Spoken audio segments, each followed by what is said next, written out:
ಅರುಣ್, ಆದರೆ ಸಹಜವಾಗಿ ಒಂದು ಪ್ರಶ್ನೆ ಈಗ ಅನೇಕ ಅಭಿಮಾನಿಗಳಲ್ಲಿ ಕಾಡ್ತಾ ಇದೆ. ಈ ಒಂದು ಆರೋಪದಲ್ಲಿ ಮತ್ತೋರ್ವ ಆರೋಪಿಯಾಗಿರುವಂತಹ ಪ್ರದೋಷ ಈಗ ಮಾಫಿ ಸಾಕ್ಷಿಯಾಗಿ ಕನ್ವರ್ಟ್ ಆಗಿದ್ದಾನೆ. ಸೊ ಇನ್ನು ಮುಂದೆ ದರ್ಶನ್ಗೆ ಆಚೆ ಬರುವಂತಹ ಪಾಸಿಬಿಲಿಟೀಸ್ ಇದೆನಾ? ಯಾಕೆಂತಂದರೆ ಬಹುತೇಕರು ಹೇಳುವ ಪ್ರಕಾರ ಈಗ ಆರೋಪಿ ಒಬ್ಬನೇ ಮಾಫಿ ಸಾಕ್ಷಿ ಆಗಿರೋದ್ರಿಂದ ಹೊರಗೆ ಬರುವಂತಹ ಎಲ್ಲ ಬಾಗಿಲುಗಳು ಮುಚ್ಚಿ ಹೋಗಿದೆ, ದರ್ಶನ್ ಆಚೆ ಬರೋದು ಅನುಮಾನ, ಡೌಟ್ ಅದು ಅಂತ ಹೇಳ್ತಾ ಇದ್ದಾರೆ. Is it true? ಅಂದರೆ ದರ್ಶನ್ ಅಷ್ಟು ಬೇಗ ರಿಲೀಸ್ ಆಗೋದು ಕಷ್ಟ ಅಂತೀರಾ? ಏನಂದ್ರೆ ಈಗಾಗ್ಲೇ ಸುಪ್ರೀಂ ಕೋರ್ಟ್ ಏನು ದರ್ಶನ್ ಅವರಿಗೆ ಒಂದು ಸೂಚನೆಯನ್ನ ಕೊಟ್ಟಿರುವಂತದ್ದು, ಅಂದ್ರೆ ನೀವು 1 ವರ್ಷದ ಒಳಗೂ ಸಹ ಜಾಮೀನ್ಗೆ ಅರ್ಹರಲ್ಲ ಅಂತ ಒಂದು ಹೇಳಿರುವಂತದ್ದು. ಜೊತೆಗೇನಂದ್ರೆ 1 ವರ್ಷದ ಒಳಗಡೆ ಪ್ರಾಸಿಕ್ಯೂಷನ್ ಅವರು ಏನು ಎಲ್ಲಾ ಟ್ರಯಲ್ ಗಳನ್ನ ಮುಗಿಸ್ಬೇಕು ಅಂತ ಹೇಳ್ಬಿಟ್ಟು ಸಹ ಸೂಚನೆಯನ್ನ ಕೊಟ್ಟಿರುವಂತದ್ದು. ಹಾಗಾಗಿ ಮೇ 15ರಂದು ಈ ಒಂದು ಆದೇಶವನ್ನು ಸುಪ್ರೀಂ ಕೋರ್ಟ್ ಕೊಟ್ಟಿರುವಂತದ್ದು. ಮುಂದಿನ ಸೆಪ್ಟೆಂಬರ್ 15ರೊಳಗಡೆ ಪ್ರಾಸಿಕ್ಯೂಷನ್ ಟ್ರಯಲ್ ಅನ್ನ ಮುಗಿಸ್ಬೇಕು. ಒಂದು ವೇಳೆ ಮುಗಿಸಿಲ್ಲ ಅಂತ ಏನಾದ್ರು ಅಂದ್ರೆ ಆಗ ದರ್ಶನ್ ಅವರು ಒಂದು ಅರ್ಜಿಯನ್ನ ಹಾಕೊಂಡ್ರೆ ಅವ್ರಿಗೆ ಹೊರಗಡೆ ಬರೋದಕ್ಕೆ ಚಾನ್ಸ್ ಇರುತ್ತೆ. ಅದ್ರ ಜೊತೆಗೆ ಏನಂದ್ರೆ ಮತ್ತೆ ಅದನ್ನ ಪ್ರಶ್ನೆ ಮಾಡಿ ಸಹ ಅವರು ರಿವ್ಯೂ ಪಿಟಿಷನ್ ಅನ್ನ 1 ತಿಂಗಳಾದ ನಂತರ ಹೋಗಿದ್ರು. ಆ ರಿವ್ಯೂ ಪಿಟಿಷನ್ ಅನ್ನ ಸಹ ಕೋರ್ಟ್ ಒಂದು ಅಕ್ಸೆಪ್ಟ್ ಮಾಡಿಲ್ಲ. ಅಂದ್ರೆ register general, supreme court register general ಅವರೇ ಆ ಒಂದು ಅರ್ಜಿಯನ್ನ ಒಂದು ಏನು ಇದು ನ್ಯಾಯಪೀಠಕ್ಕೆ ಕಳ್ಸಕ್ಕೆ ಮತ್ತೆ ಒಂದು ಯೋಗ್ಯವಲ್ಲ ಅಂತ ಹೇಳ್ಬಿಟ್ಟು ಅದನ್ನು ಸಹ ರಿಜೆಕ್ಟ್ ಮಾಡಿತ್ತು. ಹಾಗಾಗಿ ದರ್ಶನ್ಗೆ ಈಗ ಯಾವುದೇ ರೀತಿಯಂತ ಆಪ್ಷನ್ ಇಲ್ಲ. ಅವರು ಖುದ್ದು ಟ್ರಯಲ್ ಅನ್ನ ಫೇಸ್ ಮಾಡ್ಬೇಕು. ಟ್ರಯಲ್ ಏನಾದ್ರು 1 ವರ್ಷದ ಒಳಗಡೆ ಆಗಿಲ್ಲ ಅಂದ್ರೆ ಮತ್ತೆ ಅವರು ಕೋರ್ಟ್ಗೆ ಬಂದು ಅರ್ಜಿಯನ್ನ ಸಲ್ಲಿಸ್ಕೊಂಡು ಜಾಮೀನು ತಗೊಂಡು ಹೊರಗಡೆ ಬರಬೇಕು. ಒಂದ್ ವೇಳೆ ಟ್ರಯಲ್ ಮುಗಿದ್ರೆ ಮತ್ತೆ ಮುಗಿದಷ್ಟೊತ್ತಿಗೆ ಶಿಕ್ಷೆ ಪ್ರಕಟ ಆದ್ರೆ ಒಂದ್ ವೇಳೆ ಅಲ್ಲೇ ದರ್ಶನ್ ಅವರು ಕಂಟಿನ್ಯೂ ಆಗ್ತಾರೆ. ಹಾಗಾಗಿ ಸದ್ಯಕ್ಕೆ ಅವ್ರಿಗೆ ಯಾವುದೇ ರೀತಿ ಅಂತ ಹೊರಗಡೆ ಬರುವಂತ ಆಪ್ಷನ್ ಸದ್ಯಕ್ಕೆ ಅಂತೂ ಅವರ ಮುಂದೆ ಇಲ್ಲ. ಓಕೆ ಅರುಣ್, ಫೈನಲಿ ಒಂದು ವಿಚಾರವನ್ನು ಕೇಳಬೇಕು. ಪ್ರದೋಷ್ ಮಾಫಿ ಸಾಕ್ಷಿಯಾಗಿ ಕನ್ವರ್ಟ್ ಆಗಿದ್ದಂತೂ ಆಯಿತು, ಆದರೆ ಪ್ರದೋಷ್ಗೆ ಅಡ್ವಾಂಟೇಜ್ ಏನು? ಕಾನೂನಾತ್ಮಕವಾಗಿ ಪ್ರದೋಷ್ಗೆ ಸಲ್ಲುವಂತಹ ಅಡ್ವಾಂಟೇಜ್ಗಳೇನು ಮಾಫಿ ಸಾಕ್ಷಿಯಾಗಿ ಕನ್ವರ್ಟ್ ಆಗಿದ್ದಕ್ಕೆ? ಶ್ರೀನಿವಾಸ್, ಮಾಫಿ ಸಾಕ್ಷಿಯಲ್ಲಿ ಪ್ರದೋಷ್ ಅವ್ರಿಗೆ ಕನ್ವರ್ಟ್ ಆಗುವಂತ ಅಡ್ವಾಂಟೇಜ್ ಅಂತ ನೋಡೋದಾದ್ರೆ, ಒಂದ್ ವೇಳೆ ಈ ಒಂದು ಪ್ರಕರಣದಲ್ಲಿ ಫಾರ್ ಎಕ್ಸಾಂಪಲ್ ದರ್ಶನ್ ಅವ್ರಿಗೆ ಮತ್ತೆ ಇತರ ಆರೋಪಿಗಳಿಗೆ 10 ವರ್ಷ ಏನಾದ್ರು ಶಿಕ್ಷೆ ಪ್ರಕಟ ಆದ್ರೆ ಆಗ ಏನು ದರ್ಶನ್ ಉಳಿದ ಸೇರಿದಂತೆ ಉಳಿದ 16 ಜನ ಆರೋಪಿಗಳು ಅವ್ರ ಶಿಕ್ಷೆನ ಅನುಭವಿಸ್ತಾರೆ. ಶಿಕ್ಷೆ ಪ್ರಕಟ ದಿನ ಏನಿರುತ್ತೆ ಆ ಒಂದು ದಿನ ಪ್ರದೋಷ್ ಅವರು ಬಿಡುಗಡೆಯಾಗಿ ಬರ್ತಾರೆ. ಅಂದ್ರೆ ಅವ್ರ ಮೇಲೆ ಯಾವ್ದೇ ರೀತಿಯ ಶಿಕ್ಷೆ ಇರಲ್ಲ. ಇದು ಒಂದು ಅಡ್ವಾಂಟೇಜ್. ಅದ್ರ ಜೊತೆಗೆ ಏನಂದ್ರೆ ಈಗಾಗಲೇ ಪ್ರದೋಷ್ ಅವರು ಸಾಕಷ್ಟು 2 ವರ್ಷಗಳಿಂದಲೂ ಸಹ ಏನು ಪ್ರಕರಣದ ಟ್ರಯಲ್ ಅನ್ನ ಫೇಸ್ ಮಾಡಿರುವಂತದ್ದು. ಜೊತೆಗೆ ಕಳೆದ ಏನು ಆಗಸ್ಟ್ ನಿಂದಲೂ ಸಹ ಅವರು ಜೈಲಿನಲ್ಲಿ ಇರುವಂತದ್ದು. ಎಲ್ಲೋ ಒಂದ್ ಕಡೆ ಮಾನಸಿಕವಾಗಿ ಸಹ ಅವರು ಕುಗ್ಗಿರ್ಬೋದು ಅಂತಾನು ಹೇಳ್ಬೋದು. ಹಾಗಾಗಿ ಒಂದಷ್ಟು ಅವ್ರ ವಕೀಲರನ್ನ ಸಂಪರ್ಕ ಮಾಡಿ ನಾನು ಹೊರಗಡೆ ಬಿಡಬೇಕು ಮತ್ತೆ ಏನಾದ್ರು ಆಪ್ಷನ್ಸ್ ಇದೆಯಾ ಅಂತ ಸಹ ಕೇಳಿರ್ಬೋದು. ಆಗ ವಕೀಲರು ಈ ರೀತಿ ಮಾಫಿ ಸಾಕ್ಷಿ ಏನಾದ್ರು ನುಡಿದ್ರೆ ನೀನು ಹೊರಗಡೆ ಬರುತ್ತೆ. ಅಂದ್ರೆ ಶಿಕ್ಷೆ ಪ್ರಕಟ ದಿನ ಏನಿರುತ್ತೆ ಆ ಒಂದು ದಿನ ಉಳಿದ ಆರೋಪಿಗಳು ದರ್ಶನ ಅಂದ್ರೆ ಪ್ರದೋಷ್ ಬಿಟ್ಟು ಬೇರೆ ಎಲ್ಲರಿಗೂ ಸಹ ಶಿಕ್ಷೆ ಪ್ರಕಟ ಆಗುತ್ತೆ.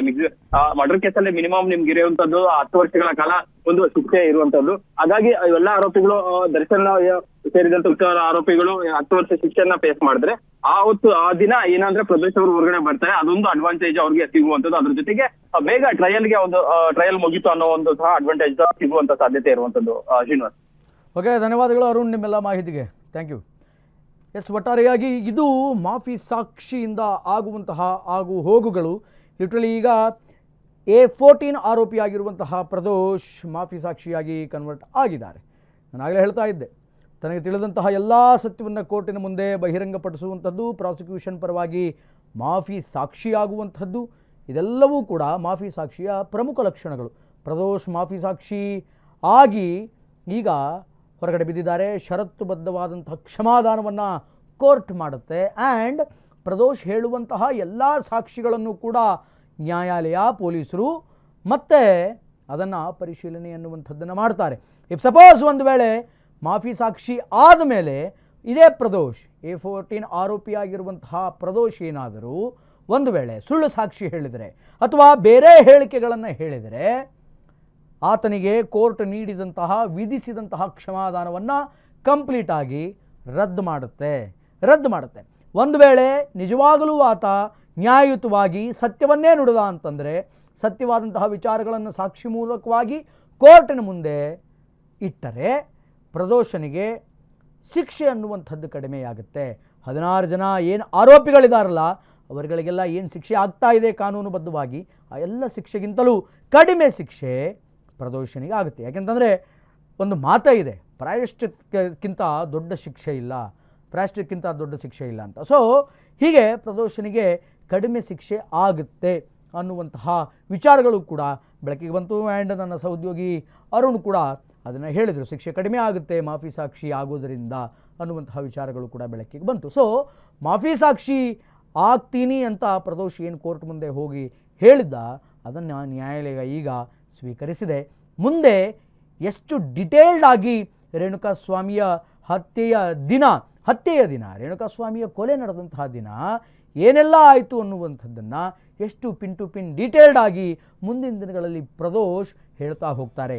ಅಲ್ಲಿ ಯಾವ್ಯಾವ ಡಾಟ್ಗಳು ಕನೆಕ್ಟ್ ಆಗುತ್ತೆ, ಪೊಲೀಸ್ ಎಂಕ್ವೈರಿಯಲ್ಲಿ ಚಾರ್ಜ್ ಶೀಟ್ನಲ್ಲಿ ಮೆನ್ಷನ್ ಮಾಡಿರುವಂತಹ ಡಾಟ್ಗಳೆಲ್ಲ ಎಷ್ಟರ ಮಟ್ಟಿಗೆ ಸತ್ಯ ಅನ್ನುವಂಥದ್ದು ಈಗ ಅಲ್ಲಿ ಗೊತ್ತಾಗುತ್ತೆ. ಆ್ಯಂಡ್ ಪ್ರದೋಷ್ ಮಾಫಿ ಸಾಕ್ಷಿ ಅನ್ನುವಂಥದ್ದು ಏನಿದೆ ಅಲ್ಲ, ಇದು ಪ್ರಾಸಿಕ್ಯೂಷನ್ಗೆ ಅತ್ಯಂತ ದೊಡ್ಡ ಪ್ರಬಲ ಅಸ್ತ್ರ ಆಗಿದೆ. SPPಗೆ ಸ್ಟೇಟ್ ಪಬ್ಲಿಕ್ ಪ್ರಾಸಿಕ್ಯೂಟರ್ ಯಾರಿರ್ತಾರಲ್ಲ, ಪ್ರಾಸಿಕ್ಯೂಷನ್ ಥ್ರೂ ವಾದ ಮಾಡುವಂಥವ್ರು, ಅಂದರೆ ದರ್ಶನ್ ವಿರುದ್ಧ ವಾದ ಮಾಡುವಂಥವ್ರು, ಅವರಿಗೆ ಪ್ರಬಲವಾದಂತಹ ಸಾಕ್ಷಿ ಆಗುತ್ತೆ. ಪೊಲೀಸರ ವಿಚಾರಣೆ ಏನಿದೆ, ಅವರ ಚಾರ್ಜ್ ಶೀಟ್ ಏನಿದೆ, ಅದನ್ನು ಮುಂದಿಟ್ಟುಕೊಂಡೇ ಪಬ್ಲಿಕ್ ಪ್ರಾಸಿಕ್ಯೂಟರ್ ವಾದ ಮಾಡ್ತಾ ಇರ್ತಾರೆ. ಸೊ ಪೊಲೀಸರು ಎಷ್ಟು ಇಂಟ್ರೆಸ್ಟಿಂದ ಎಷ್ಟು ಕಷ್ಟಪಟ್ಟು ಕೆಲಸ ಮಾಡಿದ್ದಾರೆ ಅನ್ನುವಂಥದ್ದು ಕೂಡ ಮುಂದಿನ ದಿನಗಳಲ್ಲಿ ಗೊತ್ತಾಗುತ್ತೆ. ಯಾಕೆಂತಂದರೆ ಟ್ಯಾಲಿ ಆಗುತ್ತಲ್ಲ, ಪೊಲೀಸ್ ಚಾರ್ಜ್ ಶೀಟಲ್ಲಿ ಏನಿದೆ, ಪ್ರದೋಷ್ ಏನು ಹೇಳ್ತಾನೆ ಅನ್ನುವಂಥದ್ದು ಅಲ್ಲಿ ಗೊತ್ತಾಗುತ್ತೆ.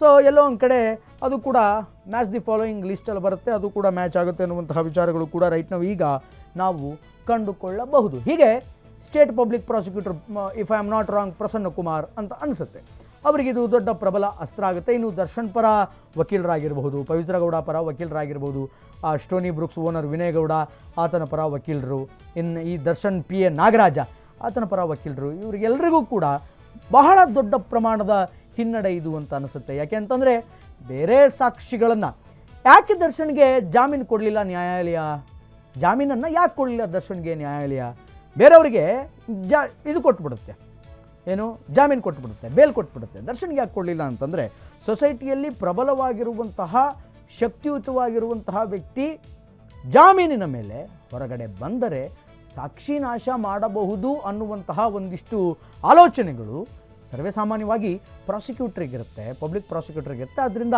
ಜಾಮೀನು ಅನ್ನುವಂಥದ್ದು ಈ ಹಿಂದೆ ಸಿಗಲಿಲ್ಲ, ಸಿಕ್ಕಿದ್ದು ಮೆಡಿಕಲ್ ಬೇಲು, ಆದರೆ ಅವರು ಶೂಟಿಂಗು ಅದು ಇದು ಅಂತ ವ್ಯರ್ಥ ಮಾಡಿದರು. ಬಟ್ ಅಪ್ಕಮಿಂಗ್ ಡೇಸಲ್ಲಿ ದರ್ಶನ್ ಭವಿಷ್ಯ ಏನಾಗುತ್ತೆ ಅನ್ನುವಂಥದ್ದನ್ನು ಕಾದು ನೋಡಬೇಕಾಗಿದೆ.